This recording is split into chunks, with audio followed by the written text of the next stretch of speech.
जय श्री कृष्ण मित्रों, आपका स्वागत है इस पावन कथा श्रवण में। कल हमने जन्माष्टमी का अद्भुत रहस्य जाना और आज हम मनाएंगे उस अवतरण का उल्लास नंदोत्सव। आइए गोकुल की गलियों में चलते हैं, जहां ढोल नगाड़े गूंज रहे हैं और हर हृदय नन्हे कान्हा के जन्म से आनंदित है। तो आइए हम सब भी नंदोत्सव कथा को श्रवण करते हैं। गोकुल की धरती उस दिन अपार आनंद से झूम रही थी। कृष्ण जन्म की रात्रि का रहस्य जब कारागार की कोठरी से निकलकर यशोदा मैया के आंगन तक पहुंचा, तो मानो संपूर्ण ब्रजभूमि का भाग्य ही जाग उठा। रात का अंधकार तो ईश्वर ने अपने अवतरण से हर लिया था, पर भोर होते ही नंद बाबा के घर आनंद का सागर उमड़ पड़ा। घर घर में बधाइयां गूंजने लगी, गलियां आम्रल्लव और फूलों से सज गईं। आज गोकुल के हर कोने में केवल एक ही चर्चा थी, नंद बाबा के घर एक सुंदर, चंचल और दिव्य बालक का आगमन हुआ है। नंद बाबा का आंगन मानो किसी महोत्सव का स्थल बन गया। गोप बालक नाच रहे थे, गोपियां कलश सिर पर रखकर मंगल गीत गा रही थीं। नंद के घर आनंद भयो जय कन्हैया लाल की गूंज से वातावरण पवित्र हो गया। ढोलक और मंजीरे की थाप पर युवकों के पैर थिरक रहे थे और गोपियां गीतों की लहरियों में डूबी जा रही थीं। गोप आपस में बातें करते हुए कहते, अरे भाई, ऐसा तेज तो हमने किसी बालक में नहीं देखा। लगता है ये नन्हा ललना साधारण नहीं, अवश्य ही कोई दिव्य आत्मा है। दूसरी ओर गोपियां कहती, यशोदा बहू तो धन्य हो गई।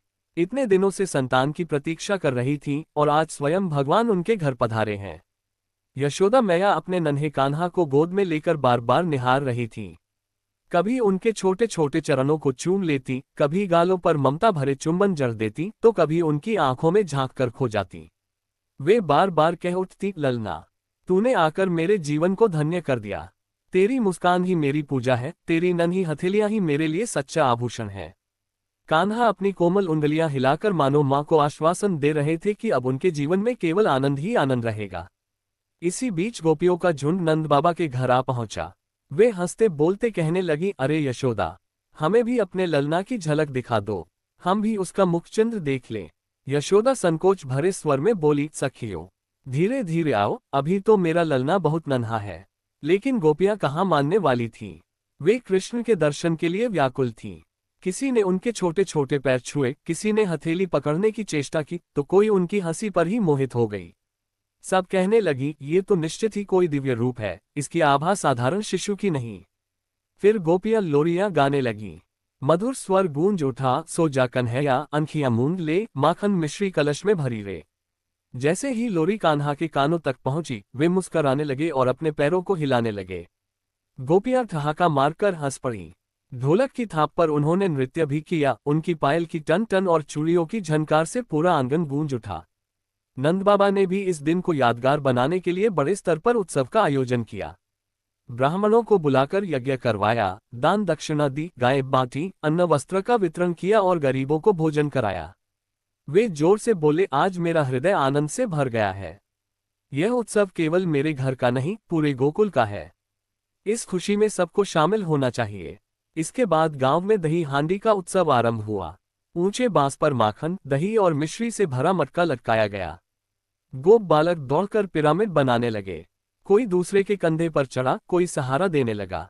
गोपियां मजाक में उन पर पानी और छाछ उड़ेलती, कभी फूल बरसाती। अंत में सबसे ऊपर चढ़ा एक बालक मटके तक पहुंचा और जोर से वार कर उसे फोड़ दिया। चारों ओर दही और माखन बिखर गया। सभी ने मिलकर नारा लगाया, नंद के घर आनंद भयो जय कन्हैया लाल की। गोकुल की गलियां आनंद के शोर से गूंज उठी। बच्चे गिरते पड़ते माखन खाते, एक दूसरे पर लगाते और खिलखिलाते रहे। युवकों ने गीत गाकर नृत्य किया, गोकुल में बाजे बधावा, आया नंदलाल और गोपियां गाती, मैया यशोदा आनंद करे, ललना झूले रे। हर दिशा में प्रेम और आनंद की लहर दौड़ पड़ी। नंद बाबा ये दृश्य देखकर गदगद हो गए। उन्होंने हाथ उठाकर सबको आशीर्वाद दिया और कहा, जैसा आनंद आज मेरे घर में आया है, वैसा ही हर घर में बना रहे। यशोदा मैया ने नन्हे कान्हा को झूले में रखा और सब गोप गोपियां मिलकर झूला झुलाने लगीं।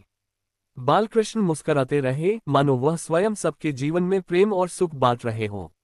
मित्रों, नंदोत्सव केवल नंद बाबा के घर का उत्सव नहीं था। ये संदेश था कि ईश्वर जब अवतरित होते हैं, तो वे केवल किसी एक परिवार के लिए नहीं आते, बल्कि पूरे समाज के कल्याण के लिए आते हैं। जन्माष्टमी की रात का अवतरण गुप्त था, लेकिन नंदोत्सव उस दिव्य आगमन का सार्वजनिक उद्घोष था। इस दिन ये सिद्ध हुआ कि जब ईश्वर हमारे जीवन में आते हैं तो वे व्यक्तिगत आनंद से आगे बढ़कर पूरे समाज को प्रेम और उत्सव से भर देते हैं। आइए इस नंदोत्सव पर हम भी अपने जीवन में श्री कृष्ण को आमंत्रित करें। उनके प्रेम, उनकी भक्ति और उनके संदेश को अपने आचरण में उतारें। जैसे नंद बाबा ने अपने पुत्र की खुशी पूरे गांव के साथ बांटी, वैसे ही हम भी अपने सुख और आनंद को समाज में बांटें। यही नंदोत्सव का सच्चा रहस्य है। प्रिय दर्शकों, आज की इस नंदोत्सव कथा में हमने देखा कि किस प्रकार भगवान श्री कृष्ण का जन्म केवल नंद बाबा के घर का आनंद नहीं रहा, बल्कि पूरे गोकुल का महोत्सव बन गया। ये हमें सिखाता है कि प्रभु का आगमन सबके जीवन में प्रेम और सुख लाने के लिए होता है। आइए हम भी अपने जीवन में कृष्ण भक्ति और आनंद को स्थान दें। अगर आपको ये कथा पसंद आई हो तो कृपया इस वीडियो को लाइक करें, अपने मित्रों तक पहुंचाएं और हमारे चैनल को सब्सक्राइब करें। जय श्री कृष्ण, जय नंदलाल।